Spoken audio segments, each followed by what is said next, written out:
उतना ही पढ़ाना जितने में दिक्कत ना हो बेटा। हाँ आंटी मैं थोड़ा ही हाँ लूंगी, ये बच्चे अच्छा तो। बढ़िया गरम गरम हलवा, हलवा बना के भेज दे, हमने आज हल्दी डाल बनाई के। थी, सिम्मी ने आज बना के खिला दी उसने।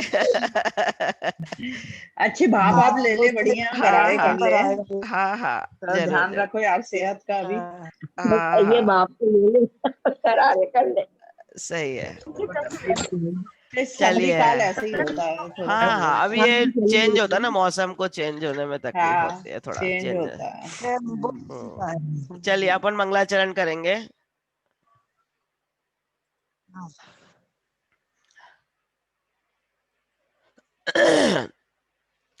नमः श्री वर्धमानाय निर्धूत कलिलात्मने सालोकानां त्रिलोकानां यद्विद्या दर्पणाय ते, यद्विद्या दर्पणाय ते, यद्विद्या दर्पणाय ते।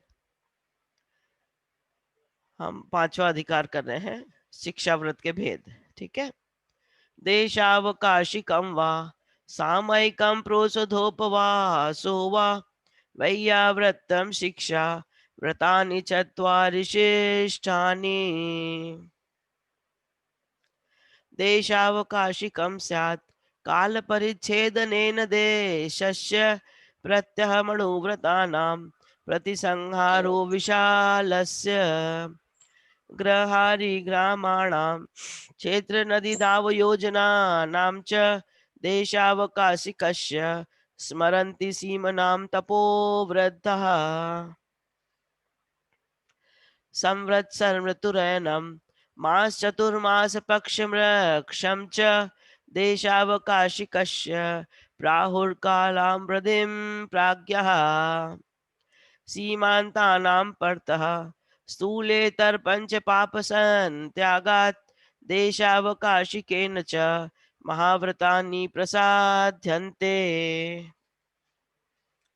प्रेषणशब्दानयनं रूपाभिव्यक्तिपुद्गलक्षेपौ देशावकाशिकस्य व्यपदिश्यन्ते तया पञ्च आसमयमुक्तिमुक्तं पञ्चाघानामशेषभावेन सर्वत्र च सामयिकः सामयिकं नाम संशन्ति मूर्धरुः मुष्टिवासो बन्धं पर्यङ्कबन्धनं चापि स्थानमुपवेशनं वा सम्यं जानन्ति सम्यग्यः एकान्ते सामयिकं निर्व्याक्षेपे वनेषु वास्तुषु च चैत्यायलेषु वापि च परिचेतव्यं प्रसन्नधिया व्यापार वैमनस्या द्विनिवृत्त्यामन्तरात्मविनिवृत्त्या सामयिकं वदनीयादुपवासे चैकभुक्ते वा सामयिकं प्रतिदिवसं यथावदप्यनलस्येन चेतव्यं व्रतपञ्चकपरिपूरणं कारणमवधानयुक्तेन सामयिके सारंभा परिग्रहानैव सन्ति सर्वेऽपि चेलोपषष्टिमुनिरेव गृहीतदा याति यति भावम् शीतोष्णदंशमशक परिसयमुपसर्गमपि च मौनधरः सामयिकं प्रतिपन्ना अधिकुर्विरन्नचल योगः अशरणशुभम अशरणमशुभमनित्यं दुःखमनात्ममानमावसामि भवं मोक्षस्तद्विपरीतात्मेति ध्यायन्तु सामयिके वाक्कायमानसानं धूप्रणिधानानादरस्मरणे वाक्कायमानसानं धूप्रणिनादा नान्यन् धूप्रणिनादरस्मरणे सामयिकस्यातिगमा व्यज्यन्ते पंचमहावेन।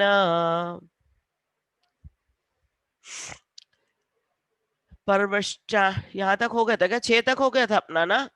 7 7 तक हो गया था। हाँ। पर्वण्यश्चाम च ज्ञातव्य प्रोषधोपवासस्तु चतुरव्यवहार्याणां प्रत्याखानं च सदेच्छाभिः पंचानां पापानां मलंग क्रियारंभ गंध पुष्पाणाम स्नानंजनस्यानाम उपवासे परिरतम कुर्यात्। यहाँ तक हमने पढ़ा था कि सामायिक करने नहीं, के लिए 105 तक हुए हैं, 105 तक हुए हैं। 102 106 नहीं हुआ। सामयिक शिक्षा व्रत के अतिचार अच्छा यहाँ तक हुआ है। ओके ओके, तो हमने 105 भी कर लिया था ना वाक्य, हाँ है हाँ, ना। हाँ 106 से स्टार्ट। हाँ अच्छा 106 से स्टार्ट।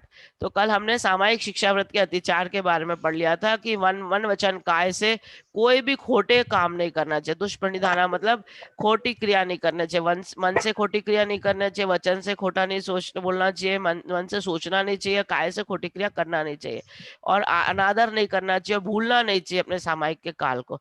ये सामायिक के 5 अतिचार थे, कल हमने इनको पढ़ा था। ठीक है, अब आज से प्रोसोद्धोपवास का लक्षण। ठीक है, सामायिक हो गया, अभी प्रोसोद्धोपवास का लक्षण। पर्वण्यश्चाम च ज्ञातव्य प्रोसोद्धोपवासस्तु चतुरव्यवहाराणाम प्रत्याख्यानम सदेच्छाभि। फिर से देखिए, आज थोड़ा मेरा गला का प्रॉब्लम है ना, तो मैं थोड़ा धीरे धीरे ही आपको पढ़ के बता दे रही हूँ। पर्वण्यश्चाम पर्वण्यश्चाम च ज्ञातव्य प्रोसुधोपवासस्तु चतुरव्यवहार्याणाम प्रत्याख्यानम सदेच्छाभि। पर्वण्यश्चाम यानी पर्वण्य के दिनों में अष्टमी, पर्वण्य मतलब अष्टमी और चतुर्दशी, च मतलब चतुर्दशी, अष्टाम मतलब अष्टमी। ठीक है, ज्ञातव्य प्रोसोद्धोपवासस्तु, प्रोसोद्धोपवास करना चाहिए। चतुरभ्य व्यवहाराण मतलब 4 प्रकार के आहारों का त्याग करके, प्रत्याख्यान मतलब त्याग करके, सदेच्छा भी हमें इच्छा पूर्वक करना चाहिए। क्या करना चाहिए? अष्टमी और चतुर्दशी को, अष्टमी यानी पर्व के दिन, इन्हें कहते हैं अनादि निधन पर्व है। ये शुरू से ही हमारे जैन धर्म में बताए गए हैं, अष्टमी और चतुर्दशी अनादि पर्व है। इनके दिन, अष्टमी और चतुर्दशी के दिन ज्ञातव्य मतलब जान से, अच्छे से, प्रत्येक मास की दोनों अष्टमी और दोनों चतुर्दशी को अपनी इच्छा से आगम के अनुसार चारों प्रकार के आहार का त्याग करना प्रोसोद्धोपवास नामक शिक्षा व्रत है। यह तप करना सिखाता है। इस तप के धारी शरीर के निर्मम बन जाते हैं। इस तप के धारी जो है शरीर से निर्मम मतलब शरीर से ममत्व टूट जाता है। जो ये उपास करते हैं उनको भूख सहन करना आने लग जाता है। अगर वो उपास नहीं करेंगे, एकासन नहीं करेंगे, तो वो अपने शरीर से ममत्व रखते हैं, जो लोग नहीं कर पाते हैं। ठीक है, तो ये आचार्य मतलब 4 प्रकार के आहार कौन से होते हैं जिनका त्याग करना चाहिए? तो 4 प्रकार के आहार में है, एक तो हम ले यानी चाटना, है ना, एक पे यानी पीना, और एक खाने वाला मतलब आहार जो हम खाते हैं उसको ले पे, खाद्य, खाने वाले को खाद्य कहते हैं, जो खाते पीते हैं ना, आहार कबला आहार लेते हैं, खाद्य। और ले पे खाद्य, और एक और कौन सा था? हाँ, चाटना, खान, हाँ स्वाद, स्वाद, सॉरी, वो स्वाद में सोप सुपारी वगैरह जो आ जाता है ना, वो स्वाद। तो ले पे स्वाद और खाद्य। ठीक है, खाद्य, स्वाद, ले और पे, तो ये 4 प्रकार का आहार है, इनका त्याग करना चाहिए हमें अष्टमी और चतुर्दशी को। और प्रोसद मतलब एक दिन पहले, अष्टमी के एक दिन पहले सप्तमी को एकासन, और तेरस को नवमी को एकासन, और अष्टमी के दिन उपास। ये उत्तम वाला जो प्रोसदोपवास है वो, इसके 3 प्रकार बताए प्रोसदोपवास के, एक उत्तम, एक मध्यम और जघन्य। जो उत्तम है उसमें अष्टमी और चतुर्दशी का उपास, और आगे पीछे के 2 दिन जो होते हैं सप्तमी और नवमी को एकासन, चतुर्दशी का उपास, तेरस और पूर्णों को एकासन। ठीक है,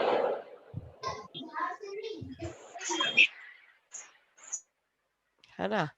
तो ये चारों दिन के लिए, 3 दिन इधर और 3 दिन इधर, दोनों महीने की दोनों अष्टमी, दोनों चतुर्दशी, 2 अष्टमी आती, 2 चतुर्दशी आती, तो ये मतलब 3-3 दिन ऐसे करके 6 दिनों में आपको एकासन और उपास करना चाहिए। यह उत्तम वाला प्रोसोद्धोपवास है।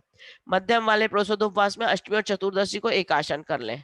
ठीक है, आगे पीछे नहीं कर सकते तो नहीं, लेकिन अष्टमी चतुर्दशी को उपास कर ले।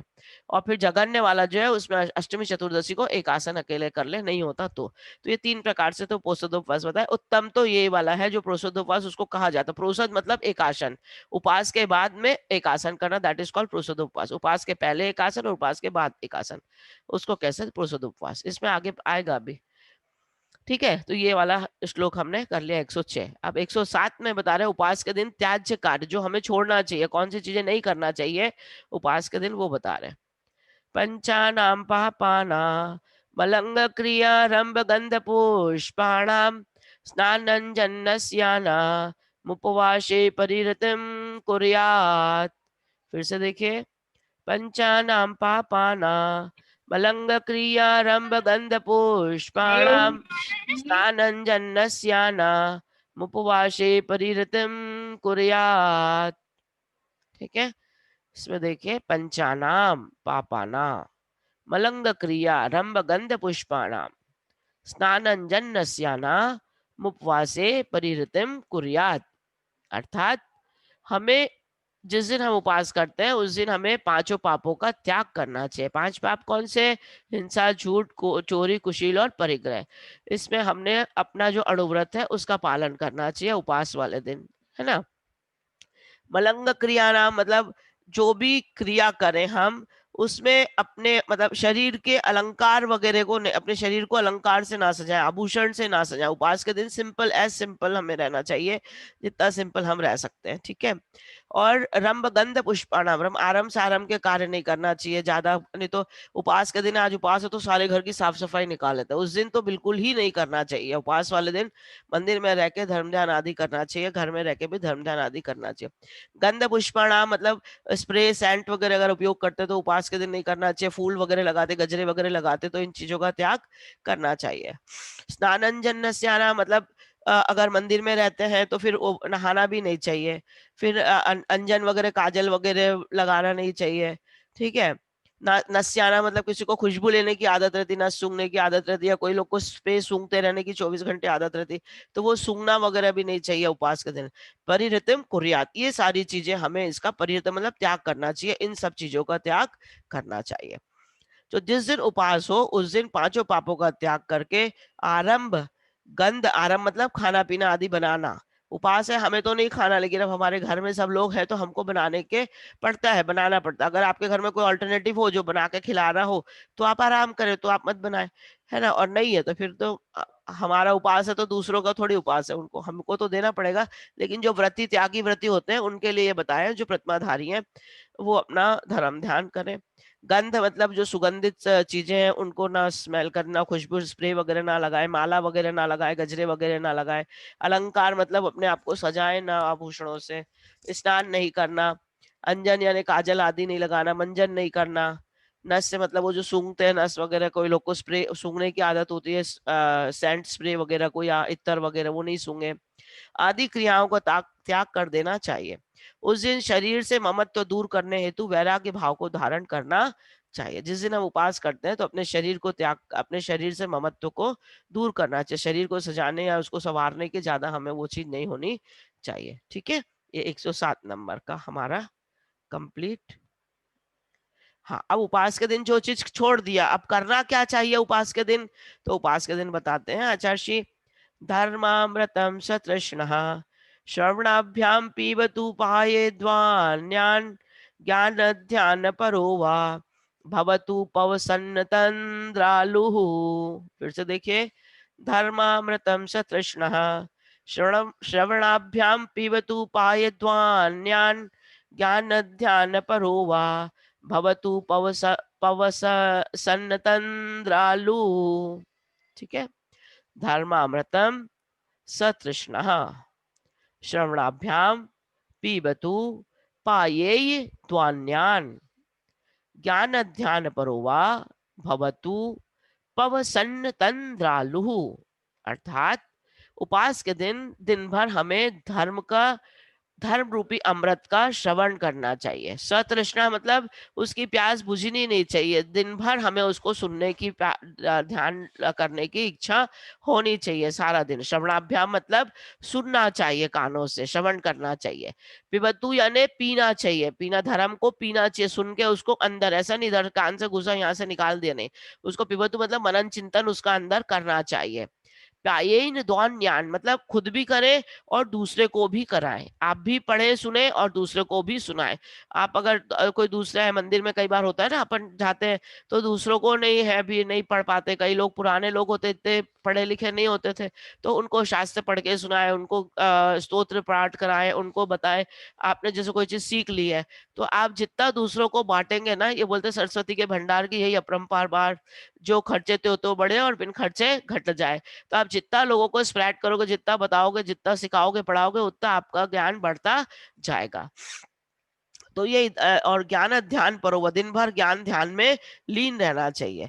भवतु प्रसन्न तंद्रालु, मतलब तंद्रालु मतलब अपने आलस को छोड़कर, आलस प्रमाद को छोड़कर ये सारे धर्मामृत के क्रिया, धर्म रूपी अमृत का श्रवण करना चाहिए, दूसरों को कराना चाहिए, किससे कहानी जो वर्तमानु योग आदि की है वो सुनाना चाहिए, सुनना चाहिए। उसमें घंटों निकल जाते हैं, क्योंकि 3 दिन होता है प्रोशोद्धोपवास, एक दिन का नहीं है ना, सप्तमी अष्टमी और नवमी, तो हमें 3 दिन तक के ये क्रियाएं करनी चाहिए, धर्मामृत का पूरा पान करना चाहिए धर्मामृत का, ठीक है। भवतु यानी करना चाहिए, अतंद्रालु मतलब आलस्य को छोड़कर, ठीक है। तो ये उपवास दिवस आलस्य रहित होकर शास्त्रों का पठन करें, अति उत्कंठा से धर्म रूपी अमृत को पीवे, अर्थात कानों से श्रवण करें और अन्यों को भी धर्म श्रवण करावे, ठीक है। ज्ञान और ध्यान में तत्पर होता हुआ उपवास को सफल कर लेवे, ये उपवास को सफल करने का तरीका है। अगर आप उपवास करते हैं और हम उपवास कर रहे हैं तो हम सारा दिन सोए पड़े हैं, तो फिर वो उपवास की कोटि में नहीं आया, वो तो लंघन में आ जाएगा कि हमने उपवास कर लिया, दिन भर अनाज नहीं खाया, है ना, वो लंघन में आ जाएगा, उसका पुण्य नहीं मिलेगा। पुण्य हमें संचय करना है उपवास वाले दिन, तो धर्म रूपी अमृत का हमें पान करना चाहिए, ठीक है ना। धर्म को अमृत इसलिए कहते हैं कि उससे हमें ये जो जन्म जरा मृत्यु जो है ये हम अमर हो जाते हैं, इसलिए उसे अमृत कहते हैं। धर्म से हमारा जो ये संसार है ये नष्ट हो जाके हमें मोक्ष रूपी सुख की प्राप्ति मिलती है, इसलिए उसको धर्मामृत कहते हैं, ठीक है, धर्म रूपी अमृत। अब प्रोसद उपवास और प्रोसदोपवास का लक्षण क्या है, इसके लक्षण बताए हैं, प्रोसद और उपवास और प्रोसदोपवास तीनों का लक्षण बताया इसमें। चतुराहार विसर्जन मुपवासः प्रोषधः सकृद् भुक्तिः स प्रोषधोपवासो यदुपोष्यारंभमाचरति। फिर से देखिए, चतुराहार विसर्जन मुपवासः प्रोषधः सकृद् भुक्तिः स प्रोषधोपवासो यदुपोष्यारंभमाचरति। चतुराहार विसर्जन मुपवासः प्रोषधः सकृत् भुक्तिः सप्रोषधोपवासो यदुपोष्यारंभमाचरति। अर्थात उपवास के दिन हमें क्या करना चाहिए, चारों प्रकार के आहार का त्याग करना चाहिए। अभी बताए थे मैंने आपको 4 प्रकार के आहार कौन से, खाद्य, स्वाद, ले और पेय, ये चारों प्रकार के आहार का त्याग करना चाहिए, इनका विसर्जन करना चाहिए, इनको त्याग करना चाहिए, उसको कहते हैं उपवास, ठीक है। यह उपवास का लक्षण है, चारों प्रकार के आहार का त्याग। प्रोषद शुकत भुक्ति मतलब एक टाइम भुक्ति, एक टाइम भोजन कर सकते हैं, उसको कहते हैं प्रोषद। सप्रोषधोपवासो यदुपोष्यारंभमाचरति, अगर प्रोषदोपवास कह रहे हैं तो एक प्रोषद मतलब एक एकासन और फिर एक उपवास, उसको कहेंगे प्रोषदोपवास, ठीक है। यदुपोष्यारंभमाचरति, और ये उपवास ऐसे करना चाहिए, आरंभ वगैरह को छोड़कर एक आगे भी उपवास, एक मतलब सप्तमी को एकासन, अष्टमी को उपवास और फिर पीछे भी नवमी को एकासन, तो उसको कहते हैं प्रोषदोपवास, दो एकासन और एक उपवास, ठीक है। तो अनशन, खाद्य, ले और पेय, इन चारों प्रकार के आहार का त्याग करना उपवास है, ठीक है। उपवास का पहले वाला लक्षण है चतुराहार विसर्जन उपवास है, मतलब चारों प्रकार के आहार का त्याग करना उपवास है। और एक बार भोजन करना प्रोषद है, प्रोषद सकृत भुक्ति, एक बार आहार लेना उसको प्रोषद कहते हैं, ठीक है। 13 को एकासन करके 14 को उपवास, पुनः पूर्णों को एकासन करना प्रोषदोपवास है, ठीक है। ये पहले ऊपर बता दिए थे, सकृत भुक्ति मतलब प्रोषद मतलब एक टाइम एकासन करना। फिर प्रोषदोपवास किसको कहेंगे, एक एकासन फिर उपवास और फिर यदुपोषव्यारंभमाचरति मतलब फिर से एक एकासन, तो उसको कहेंगे प्रोषदोपवास। ऐसे ही अष्टमी के लिए भी समझना चाहिए, मतलब अष्टमी में भी ऐसे समझना चाहिए कि सप्तमी और नवमी का एकासन, अष्टमी का उपवास और 14 का उपवास और 13 और पूर्णों को एकासन, ठीक है। तो ये उन्होंने लक्षण बताया प्रोषदोपवास का आचार्य श्री समंतभद्र स्वामी जी ने, ठीक है, ये प्रोसोद्धोपवास के बारे में हमने जाना। अब प्रोसोद्धोपवास के अतिचार क्या है, तो फिर हमारा प्रोसोद्धोपवास यहाँ पर समाप्त हो जाएगा। एक और हम ले लेते हैं, ठीक है। ग्रहण विसर्गास्तरणा नन्य दृष्टि मृष्टान्य नादरा स्मरणे यत् प्रोसोधोपवास व्यतिलंघन पंचकम तदिदम। फिर से देखिए, ग्रहण विसर्गास्तरणा नन्य दृष्टि मृष्टान्य नादर स्मरणे यत् प्रोसोधोपवास व्यतिलंघन पंचकम तदिदम। इसमें बताया आचार्य ने, ग्रहण विसर्गास्तरणा अन्य दृष्टि मृष्टान्य नादरस स्मरणे यत् प्रोसुधोपवास व्यतिलंघन पंचकम तदिदम। अर्थात ये अन्य दृष्टि मृष्टान्य जो है, इसका मतलब है बिना देखे बिना शोधे, है ना। अन्न दृष्टि मतलब दृष्टि, यानी दृष्टि देखा नहीं आपने, दृष्टा मतलब शोधा नहीं आपने, उसका शोधन नहीं किया, उसको बिना देखे बिना शोधे कोई भी चीज को ग्रहण करना। क्योंकि उपवास वाले दिन हमें एनर्जी नहीं है, अब ताकत ही नहीं है, हमने बिना देखे बिना शोधे कोई भी चीज ले ली दे दो भाई, और बिना शोधे बिना कोई भी चीज विसर्ग कर दे। विसर्गा मतलब छोड़ना, मलमूत्र आदि का विसर्जन करना। ऐसी जगह पे जा छोड़ देना जहाँ चींटी है, जहाँ जीव जंतु है, ऐसी जगह पर। ये त्यागी वृत्तियों के लिए चल रहा है ना, तो उनने भी, त्यागी वृत्तियों ने ऐसी जगह पर मलमूत्र आदि का विसर्जन नहीं करना चाहिए। विस्तरना मतलब बिछौना आदि डालना, चटाई आदि बिछा देना कहीं भी बिना देखे शोधे जगह पर, वो नहीं करना चाहिए। वो तो सबको करना चाहिए ना, सबको हाँ, सबको करना चाहिए ना। करना तो सभी को ही चाहिए, लेकिन ये बात चल रही है आपकी प्रोसोद्धोपवास जो पालन करते हैं त्यागी वृत्तियों के लिए, और हमें तो उसको फॉलो करना है, हमें उसका उपचार से, हमें मतलब उसको फॉलो करके हमें इन सब चीजों को ध्यान में रखना है। ये हमें बताया जा रहा है कि हमें भी व्रती आगे बनना है, तो व्रतियों ने ये चीजें तो 100% करनी ही चाहिए। जो त्यागी व्रती, जो व्रतमाधारी है, उनके लिए तो मस्ट है और हमें फॉलो करना चाहिए, ठीक है। ग्रहण विसर्गास्तरणा, यानी ग्रहण नहीं करना चाहिए कोई भी चीजों को बिना देखे बिना शोधे। विसर्जन भी नहीं करना चाहिए, मलमूत्र आदि का विसर्जन भी नहीं करना चाहिए बिना शोधे समझे, ठीक है, सोचे बिना शोधे देखे। फिर उसके बाद में बिना मलमूत्र आदि का विसर्जन नहीं करना चाहिए। फिर जमीन पर बिस्तर वगैरह भी ऐसे बिना देखे शोधे नहीं बिछाना चाहिए। अनादर नहीं करना चाहिए उपवास का। अब जबरदस्ती मैंने ले लिए प्रतिमा, अब मुझे उपवास करना पड़ रहा है, एक दिन का एक आसन नहीं होता, उपवास नहीं होता, तो ये हमें ऐसे भाव अनादर के नहीं आना चाहिए प्रोसोद्धोपवास करते समय। भूख लग गई तो अरे यार काय के लिए मैंने किया, है ना। और विस्मरण मतलब स्मरण में सब चीजें रहनी चाहिए कि हमें क्या करना है और क्या नहीं करना चाहिए, उनका ध्यान बाकायदा हमें रहना चाहिए। यद प्रोसोद्धोपवास व्यतिलंघन पंचकम तदिदम, ये 5 प्रकार के अतिचार, व्यतिलंघन मतलब अतिचार, पंचकम मतलब 5 बताए हैं, तदिदम मतलब बताए गए हैं आचार्यों के द्वारा, ठीक है। तो इसमें अर्थ देखे, बिना देखे बिना शोधे पूजा के उपकरण ग्रहण करना, बिना देखे बिना शोधे जमीन पर मलमूत्र आदि का त्याग करना, बिना देखे बिना शोधे बिस्तर बिछाना, आवश्यक आदि क्रियाओं में अनादर करना, और योग्य क्रियाओं को भूल जाना, ये प्रोसोद्धोपवास के 5 अतिचार होते हैं, ठीक है। तो ये 5 अतिचार हैं जो हमें नहीं करना चाहिए। अनादर नहीं करना चाहिए, भूलना नहीं चाहिए, बिना देखे बिना शोधे कोई भी चीज को ग्रहण नहीं करना चाहिए, कोई भी बिना देखे बिना शोधे हमें ऐसी जगह पर मलमूत्र आदि का त्याग नहीं करना चाहिए। अक्सर हम लोग कब करते हैं, जब हम लोग कहीं ट्रैवलिंग करते हैं, रास्ते में कहीं भी जंगल में कहीं भी बिना देखे हम जंगल झाड़ियों में घुस जाते हैं और वहां जाके करके आ जाते हैं, तो वहां जीव है जंतु है, हम देखते नहीं है ना, उस समय हमें जल्दी जल्दी होती है, तो ऐसा काम हमने नहीं करना चाहिए, ठीक है। तो ये 5 अतिचार हैं जो प्रोसोद्धोपवास के हैं, ठीक है। अब मैं शेयर स्क्रीन बंद करती हूँ, आप लोगों को कुछ क्वेश्चन आंसर्स हो तो आप लोग पूछे। कल हम एकासन में तो नहीं, एकासन में तो नहीं होता ना पहले दिन और दूसरे दिन का, वो तीनों दिन के लिए बताया है जो प्रोसोद्धोपवास करते एकासन, हैं। हाँ, एक आसन का भी तीनों, एकासन में भी तीनों दिन। हाँ एक आसन, अगर नहीं जैसे आप 3 प्रकार के मैंने बताया ना आपको, उसके 3 बताए। एक तो बताया उत्तम वाले में बीच का उपास और आजू बाजू के एक आसन, हाँ, और हाँ, ये तो मध्यम है। मध्यम वाले में अष्टमी और चतुर्दशी का केवल उपास, ठीक है। और जगन्य वाले में अष्टमी चतुर्दशी का केवल एक आसन, ठीक है। एकासन, हाँ हाँ, ये, एक आसन केवल, हाँ उपास वाला मध्यम।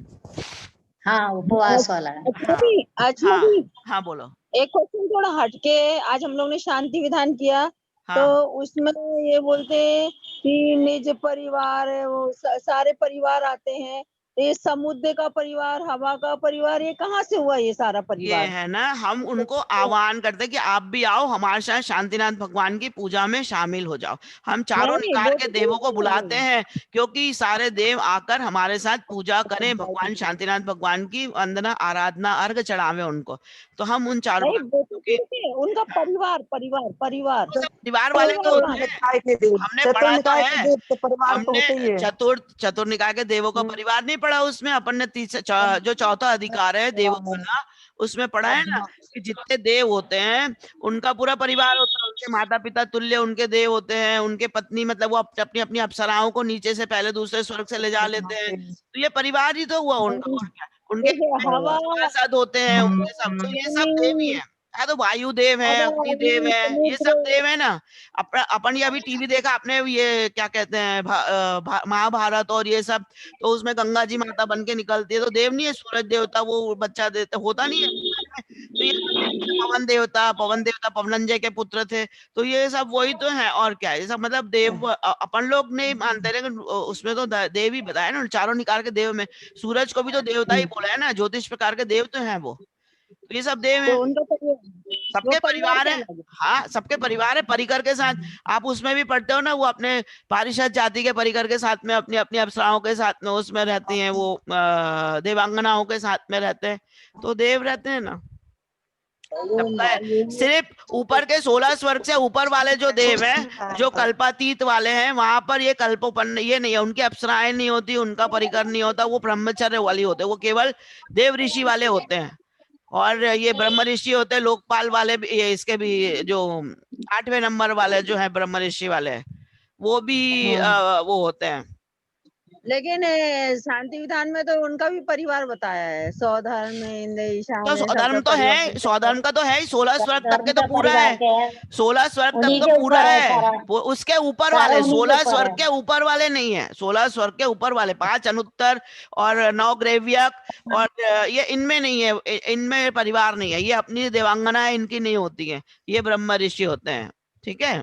हाँ, इनका 16 स्वर्गों तक के तो होता ही है, उनके 10 प्रकार के भेद बताए हैं ना, अपन ने पढ़ा तो है, इंद्र सामानिक त्रायत्रिंस पारिषद, ये पूरे हमने पढ़े नहीं है, बताया था आपको, किल्वेश अभियोग जाति के देव सारे उनका परिकर होता पूरा, इंद्र होता है राजा, उसके माता पिता के समान होते हैं, पारिषद वाले होते हैं, सभासद होते हैं, सब होता है उनके इसमें पूरा, इंद्रों की सभा लगती तो सारे उनका परिकर कहलाता है, परिकर मतलब उनके सभासद आदि, उनका पूरा उनके नौकर दास दासी, उनके लोकपाल सब उनके साथ में होते हैं पूरा, और वो सबके साथ में जाते हैं वंदना करने के लिए, पूजा करने के लिए, तो हम उनको आह्वान करते हैं कि आप आओ हमारे साथ में पूजा करो।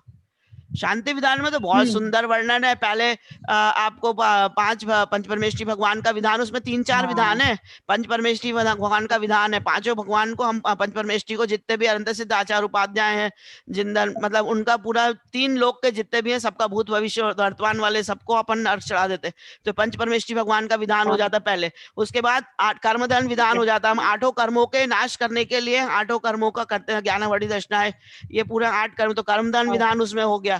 उसके बाद आप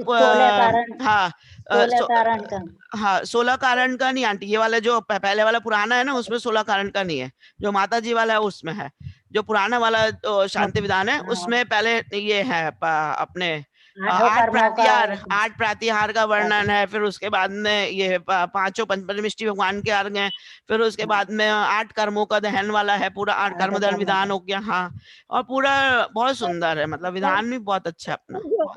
अच्छा, जो उसमें अर्घ देते खडगोज निदान, उसका मीनिंग क्या हुआ? खडगोज निदान ऐसे करके वंदनाएं कृतराय, हाँ वही है ना उसमें।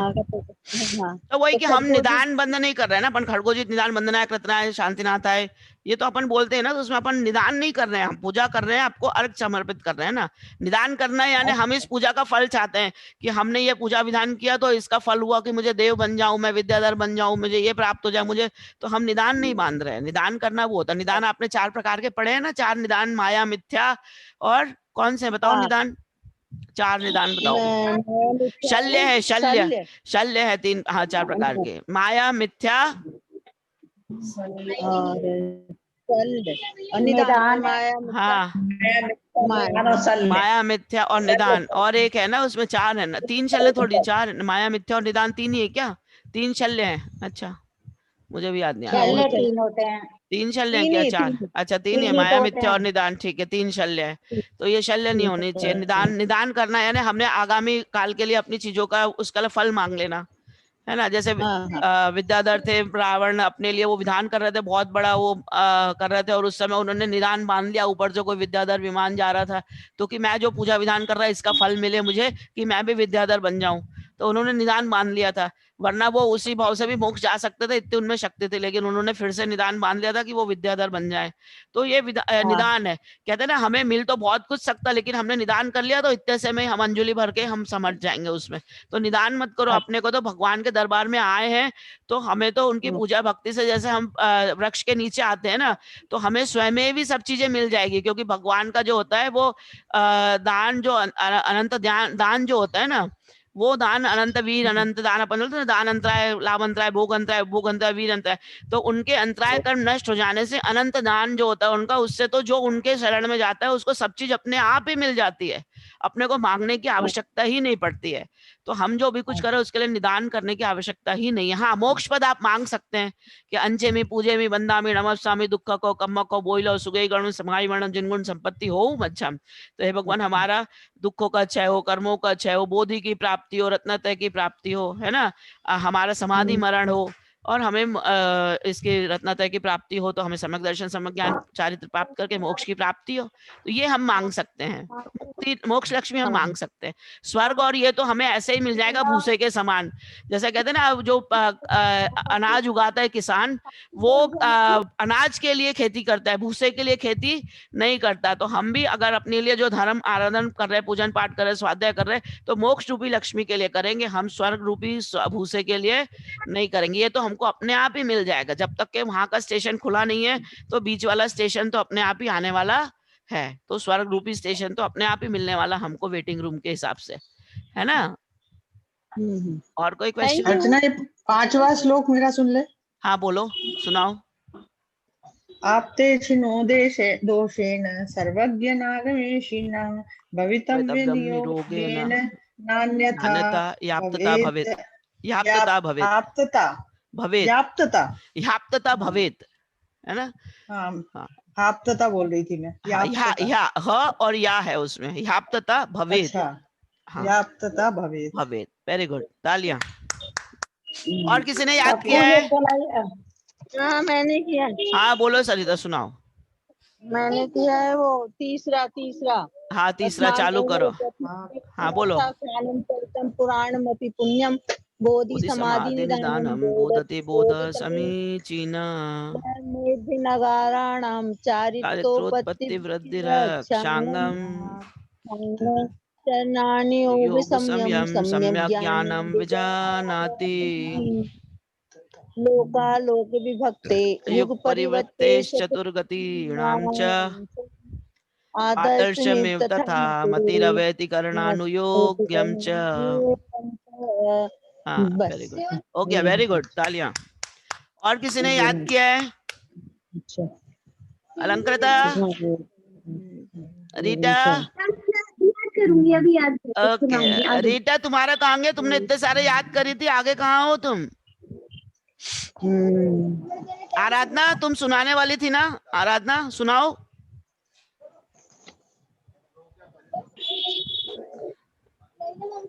आराधना चलेगी क्या? हाँ बोल रही थी मैं सुनाऊंगी। हाँ सुनाओ। म्यूट है, पहले तुम्हारा म्यूट ऑन करो, माइक ऑन करो। ये आराधना का नंबर तो कोई कोई उठाता है, पता नहीं क्या क्या बोलता है। उसका बेटा उठाता होगा। पता नहीं, लेकिन वो आराधना नाम तो जानता है ना भाई, मम्मी का है। कौन बोल रहे हो आप? तो हम इस दुकान से बोल रहे हैं, और वो क्या क्या बोलता है पता नहीं भैया। देख आराधना, इससे बात होगी तो बोलना आराधना से। हाँ सुना, तू तेरे को सुनाना था ना, तूने बोली मैंने याद करी हूँ। हाँ सुना ना, सुनाना तो था, लेकिन अब मैं कल सुनाऊंगी। कल कहाँ सुनाएगी? अभी सुनो, कल की छुट्टी है, कल संडे है, कल छुट्टी है, सब लोग सुन लो। कल दशहरा भी है और कल संडे भी है। हाँ 2 4 5 तो सुना दे। छुट्टी है क्या? हाँ चल। नमः शिवाय निर्दुष्कैलात्मने आलोकानां ते लोकानां यद्विद्यादर्पणाय तेषामे समीचीनं धर्मं कर्म निबर्हणं संसार दुःख सत्त्वान् विवर्यत मे धर्मं धर्मेश्वरं यद्यप्रत्यनीकानि भवन्ति भवपद्धति तत्तानां परमार्थानां मगं तपोव्रतं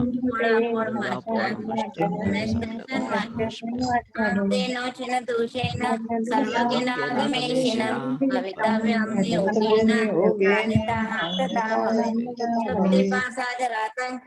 जन्मान्तरभयस्मय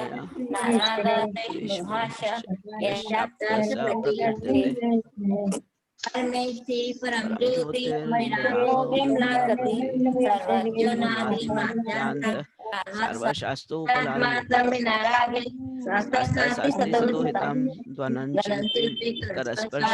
मूर्जा किमपेक्षते। हाँ, वेरी गुड, बहुत अच्छा, वेरी गुड, तालियां। बहुत बढ़िया, बहुत बढ़िया। अदृष्टेष्ट विरोधम तत्वोपदेशकृत सर्वं शास्त्रं कापतघट्टनम, बहुत अच्छा। निरालंबो परिग्रह ज्ञान ध्यान तपोरक्त तपस्वी च प्रशस्यते। ठीक है, बहुत अच्छा, वेरी गुड, तालियां। 1 मिनट बचा, हम जिनवाणी स्तुति करेंगे। जिनवाणी स्तुति करिए, हाथ जोड़ लीजिए। जा वाणी के ज्ञान से सूझे लोकालोक, तो वाणी मस्तक नमो सदा देता हे जिनवाणी भाटी तो शरणा गए जो पावे सुख देव जो अरिहंत को गुरु से हो निर्भय सदा यही जिनवाणी माता की जय। जय जिनेन्द्र सबको, जय जिनेन्द्र सबको। आराधना मेरी छोटी सिस्टर है, इसे उसने याद किया था तो सुनाई। चलिए, हाँ, और सब लोग याद करिए, आप लोग भी सब लोग याद करिए अपना। अभी छुट्टी आएगी, कल की छुट्टी है ना? धीरे धीरे बहुत काम है। हाँ, अभी तो अब दिवाली का काम चालू हो रहा है ना सब लोगों के लिए। कोई बात नहीं, हम जल्दी कंप्लीट कर लेंगे। हम लोग इसी स्पीड से चले तो जल्दी कंप्लीट कर लेंगे अपना। 8-10 दिन में हमारा हो जाएगा।